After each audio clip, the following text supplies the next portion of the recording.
Hello, everyone. Welcome back. We're going to be doing some more Mad Monks of Kwantoom today, and we're going to be using the Advanced Labyrinth Lord rulebook. This has both the basic and advanced rules in it, so we can reference everything in one handy book. So, the last time we were here, Galabraid had taken a right turn down this dingy, barely lit hallway. I think, if I remember correctly, there's some red lanterns, and we're going to see what he finds down this hallway. So what he found was a door to the left of him. So he ends up coming up this hallway here, and there's a door right here. We're going to determine if it's locked or trapped. So door location. So that was on the left. Door structure. The door structure is it's a double door. There's no space for double door. It's a single door instead.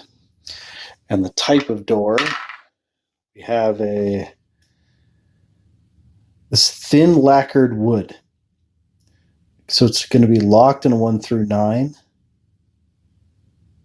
Uh,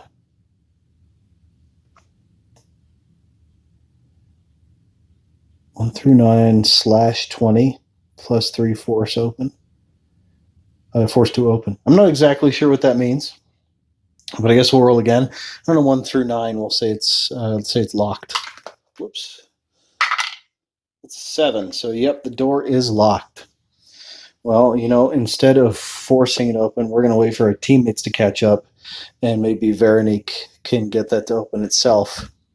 Now, we're not going to be so dumb as to spread our party in all kinds of different directions. So, Gallibard having gone, he's going to call to his teammates. I guess we'll see. You know what? He's voicing rather loudly. We're going to see if that draws anything in, and I think that's on a roll of 1 or a 2. A 1. So something out there heard, and it'll get here in 3 rounds if it's going to come at all. So okay. So I guess the first one's going to be to hear him is Lorque. Actually, what we're going to say is he's going to call specifically for Veronique because she's the one that can open locks, I think. No, actually, no one has the open lock power, which is unfortunate. We don't have a thief or anything. So it's going to be up to our 2 bruiser types to force it open. So you know what?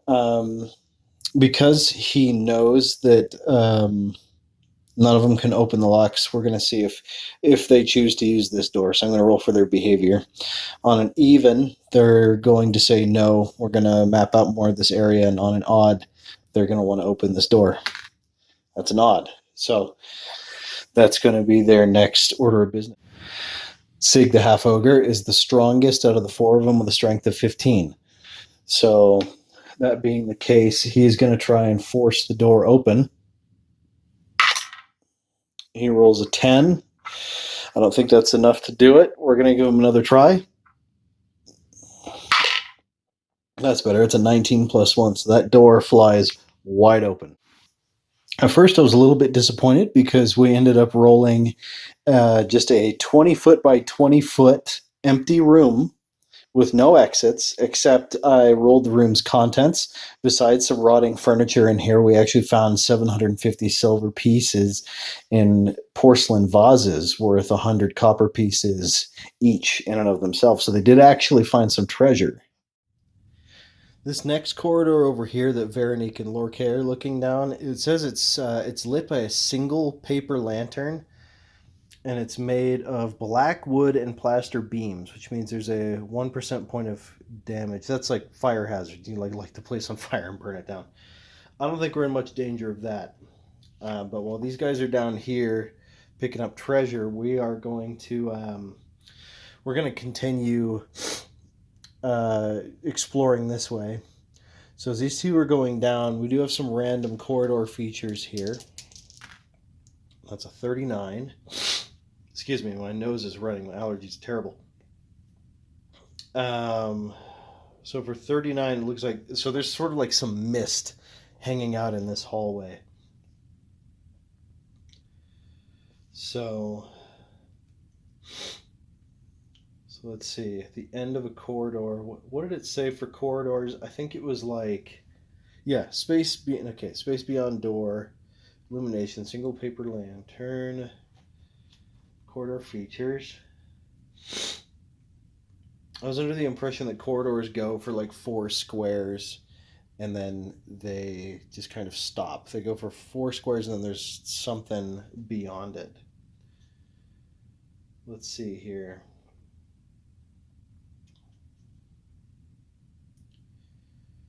Here, I'm going to pause really quick and I'll be right back with that information.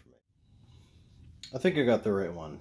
We're on subtable H, corridor structure. We're going to roll a d20 and see how this goes. You might be wondering, how did I forget this in such quick succession? Well, the first half of this video and the second half of the video are a couple weeks apart. Just couldn't get really around to doing it. The corridor turns left at 90 degrees. Okay, well, we're going to have to bring it up a little ways for it to do that. This corridor takes a 90-degree turn to the left. I'm going to get rid of the statue because it's just kind of in the way. Takes a 90-degree turn to the left, continues for 20 feet. Whoops, I accidentally have 5, 10, 15, 20. I accidentally have 25, so it should actually end somewhere around here. And then we're actually going to check for a chamber. But we are going to wait for the rest of the party because it would really suck for the Dampier and the Necromancer to be caught alone. That would be bad.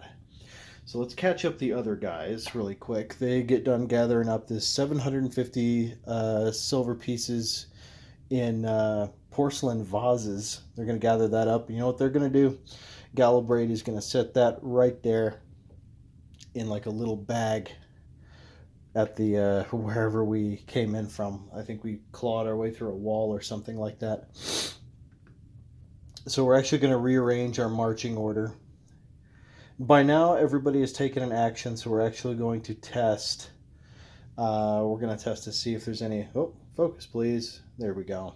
We're going to test to see if we have anything happen to us. So on a 1 or a 2, there, I believe, is a wandering monster. That's a 3, so we're actually good. Okay, so let's fix this really quick.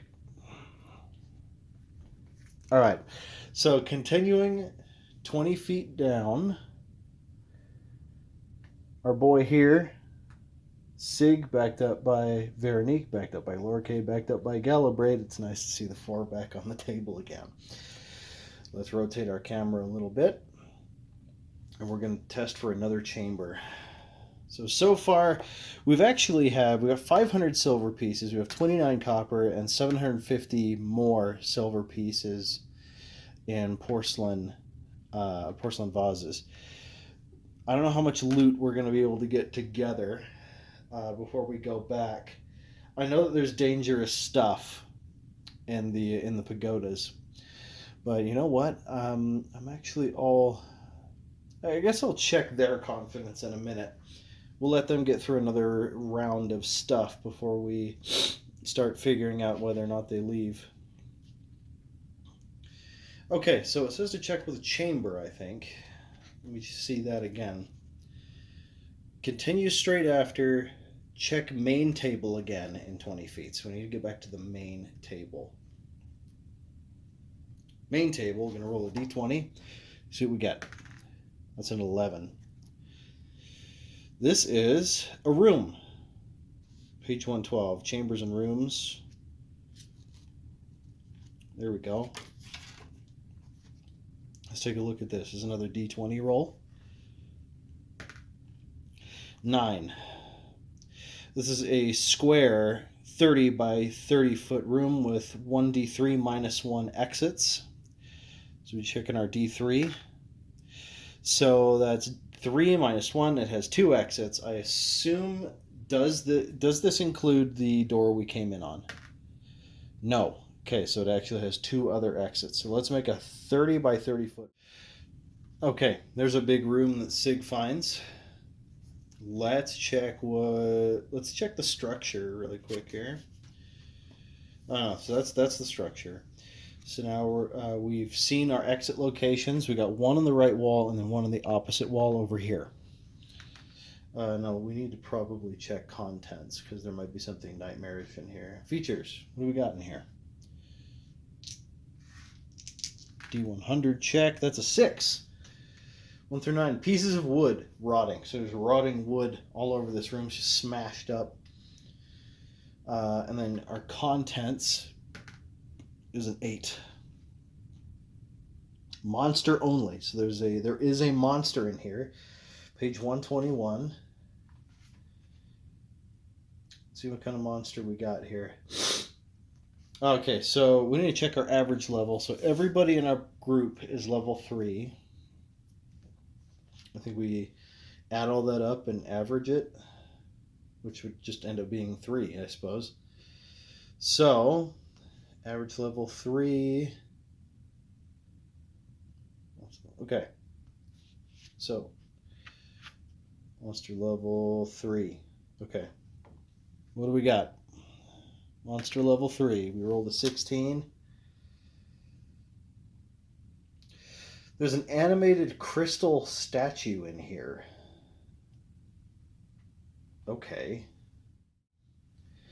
So an animated crystal statue, it looks like a statue until it moves. I've put this little gray dragon thing there. I thought it'd be cool if the statue kind of looked like a dragon instead of a humanoid. So these statues are composed of crystals, often quartz.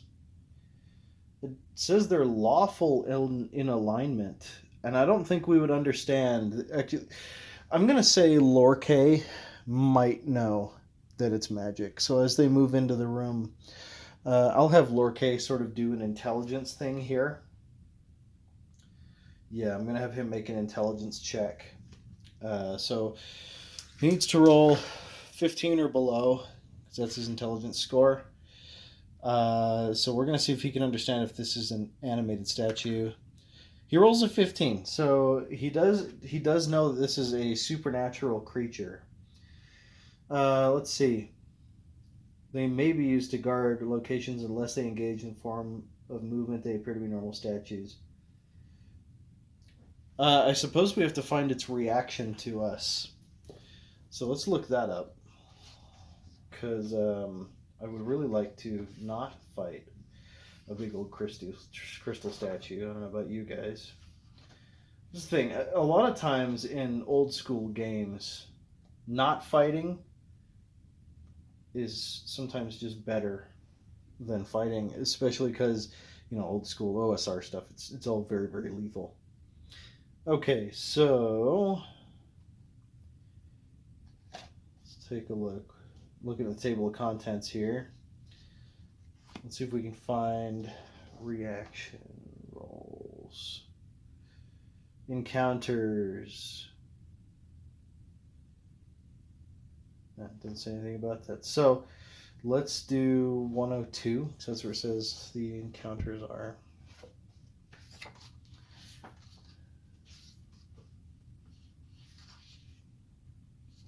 Here we go, monster reaction table. So 2d6 to determine the monster's reaction.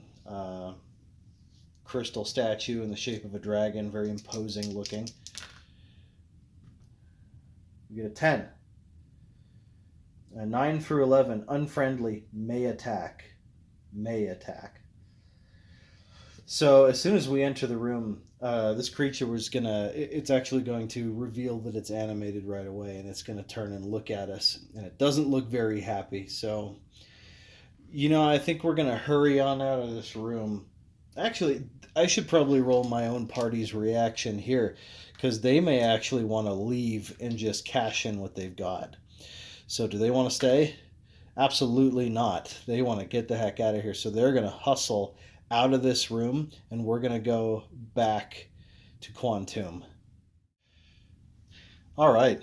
So they leave the pagoda. They head back to Kwantoom with their total haul of 1,650 silver, which adds up to 165 gold. Not a terrible haul. I mean, it's not great, but we could have done worse. That translates directly to experience in a lot of old school games. So that means these guys each get 165. I'm not gonna split it. I suppose I could, but I'm not going to. So, Mad Monks of Kwantoom. This is my first time solo running the the pagoda builder, and I gotta say that's a lot of fun. I tried it with my wife once.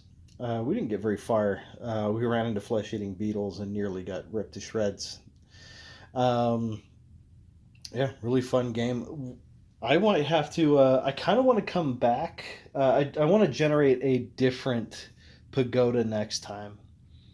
But something I feel like I haven't done on this channel in a while, besides not doing anything, is I kind of want to get back to doing some skirmish gaming. I've been looking at the Gaslight book on my shelf and going like, I need to give that another try. So I'm not sure what video is going to be next. As I said before, I just don't do a whole lot of solo stuff anymore. Um, I not for lack of wanting to. I actually I love doing solo gaming, and I actually love reading the comments from you guys, the different experiences you have. Have any of you guys run Mad Monks of Kwantoom? And if you have, what have your experiences been? Have you stayed with Labyrinth Lord, or have you done it with something like Swords and Wizardry or Osric or something like that? Just let me know. Um, I have no clue when the next video is going to come out, but it's going to be a skirmish video or a wargaming video. So I hope I hope I can get that out for you in a timely manner. But until then, we'll see you next time.